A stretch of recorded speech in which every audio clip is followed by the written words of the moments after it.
우리는 어쩌면 잊고 살아가고 있을지도 모릅니다. 옛날에는 어딘가로 떠나기만 하면 그 여행의 시작은 커다란 관광버스 앞에서였습니다. 단체 여행, 단체 버스, 정해진 일정.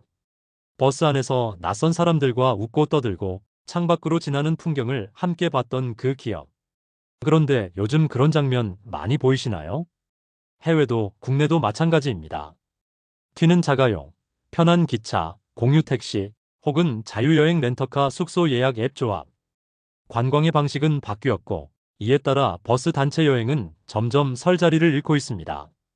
오늘 영상에서는 왜 관광버스는 몰락하고 있는지, 그 배경과 맥락은 무엇인지, 그리고 그 변화가 우리에게 무엇을 말하는지 차분하고 진지하게 이야기해 보려 합니다.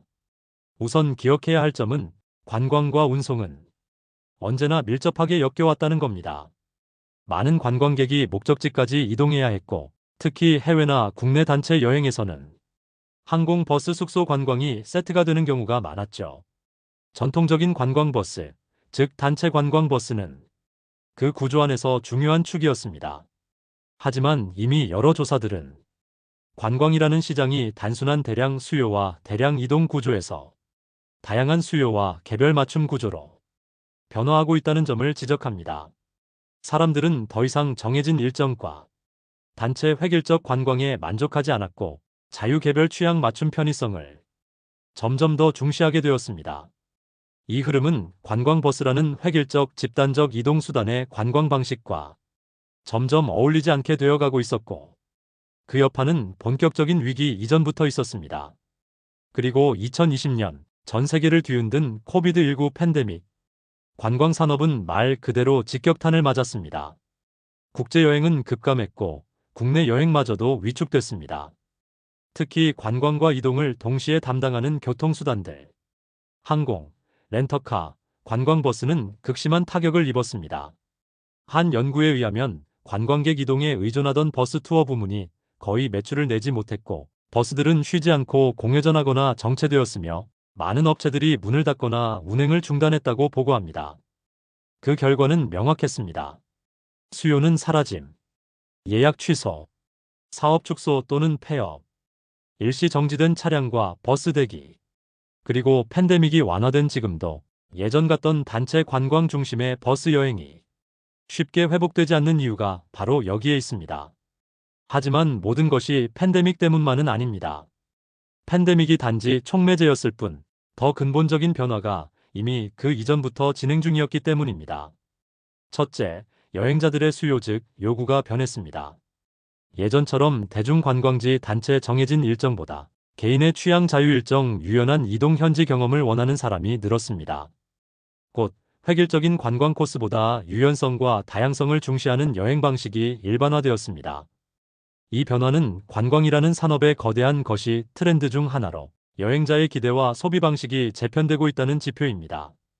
둘째, 교통수단 및 이동 방식의 다변화입니다. 철도, 고속철, 렌터카, 택시, 심지어 개인 차량이나 자전거 등 여러 대체 수단이 생겼고, 버스가 유일한 선택이 아닌 시대가 왔습니다. 셋째, 관광의 소비 방식 변화. 단순히 관광지 보고 기념품 사는 것을 넘어서 맛집 탐방, 체험형 관광, 지역 여행, 소규모 여행, 자유여행 등의 수요가 커졌고, 특히 젊은 세대는 랜덤과 자유의 매력을 느꼈습니다. 이런 변화들이 복합적으로 작용하면서 팬데믹 뒤에도 관광버스 산업은 예전의 활력을 회복하지 못하고 있습니다. 우리나라에서도 비슷한 흐름이 감지됩니다. 예를 들어 최근 보도에 따르면 한 관광버스 업계 관계자는 기존 45인승 관광버스 수요는 현저히 줄고 28인승 소형 리무진 버스 수요가 더 많아졌다고 말합니다. 과거처럼 많은 인원이 함께 움직이는 대형 관광버스 단체 관광보다는 소수 인원 혹은 가족 친구 단위의 소규모 이동이 증가하고 있다는 뜻입니다. 이는 단지 버스의 크기나 형태의 변화만이 아니라 관광의 방식과 구성 자체가 변하고 있다는 증거입니다. 동시에 관광 관련 정책과 투자 흐름에서도 변화가 감지됩니다. 예컨대 정부나 공공기관은 단순 관광 유치보다 음식 관광, 지역 특화 관광, 지속 가능 관광, 체험 중심 관광 등에 더 무게를 싣고 있다는 보도가 나옵니다. 이런 정책적 변화도 기존 단체 관광버스 중심의 산업 구조가 더는 중심이 되기 어렵다는 점을 보여줍니다. 그렇다면 왜 관광버스 업계는 이렇게 고전하는 걸까요? 단지 팬데믹 충격 때문에만이 아니라 보다 구조적 장기적인 이유가 존재합니다. 수요의 다변화와 개별화입니다. 사람들의 여행 취향과 여행 방식이 너무 달라졌습니다. 누구는 자유여행, 누구는 체험여행, 누구는 혼자 여행. 그러다 보니 단체 정해진 일정 획일적 관광이라는 버스 단체 여행의 강점이 오히려 단점이 되어버렸습니다. 이동성과 편의성의 변화, 철도, 항공, 렌터카, 공유 모빌리티, 심지어 대중교통과 도보, 이동수단이 다양해지고 경쟁이 심해지면서 관광버스는 더 이상 유일한 선택지도 가장 효율적인 선택지도 아닙니다. 이동 경로와 일정이 유동적인 여행자에게는 버스보다 훨씬 유연한 선택지가 많아졌습니다. 관광버스를 운영하려면 차량 유지비, 보험, 연료, 인건비, 운행허가, 정비 등 고정비와 변동비 부담이 꽤 큽니다. 그런데 수요가 줄고 탄력성도 떨어지면 버스를 굴리는 게 경제적으로 부담이 커집니다. 특히 소형화된 수요 또는 비정기적인 수요만 있다면 기존 대형 버스를 유지하기는 점점 더 어려운 구조입니다. 팬데믹은 단순한 여행 위축만이 아니라 안전, 위생, 거리두기, 자율 같은 요소를 여행에서 중요하게 만들었습니다. 단체 관광, 즉 많은 사람과 밀접하게 붙어 이동하는 버스 여행은 이러한 심리와 점점 맞지 않게 되었습니다. 단체보다는 소규모, 획일보다는 개별, 밀집보다는 분산이 더 선호되기 시작한 겁니다. 사실 이건 우리나라만의 이야기가 아닙니다. 전 세계적으로 팬데믹은 관광과 교통산업을 흔들었고 많은 나라에서 관광버스 및 단체 관광 수요가 급감했습니다. 또한 일부 학술 연구들은 도시 지역에서의 버스 통근 통학 수요가 줄고 있으며 팬데믹 이전부터 이미 버스 이용 감소 추세가 있었다고 분석합니다. 이처럼 버스와 대중교통, 특히 집단 이동수단은 단순히 관광뿐 아니라 이동 전체의 패러다임 변화 속에서 그 위치가 재조정되고 있습니다. 관광버스의 몰락은 단지 한 산업 분야의 위축을 의미하는 것이 아니라 우리 사회의 이동, 여행, 여가, 그리고 소비 방식의 대전환을 의미할 수도 있습니다. 그렇다고 해서 관광버스가 완전히 사라지는 것만은 아닙니다. 변화가 종말이 아니라 전환일 수 있기 때문입니다. 예를 들어 소형 버스나 리무진, 미니밴 같은 유연한 차량, 혹은 버스 맞춤 관광 소규모 그룹처럼 과거의 대형 단체 모델이 아닌 새로운 형태의 이동 관광 서비스가 탄생할 여지도 있습니다.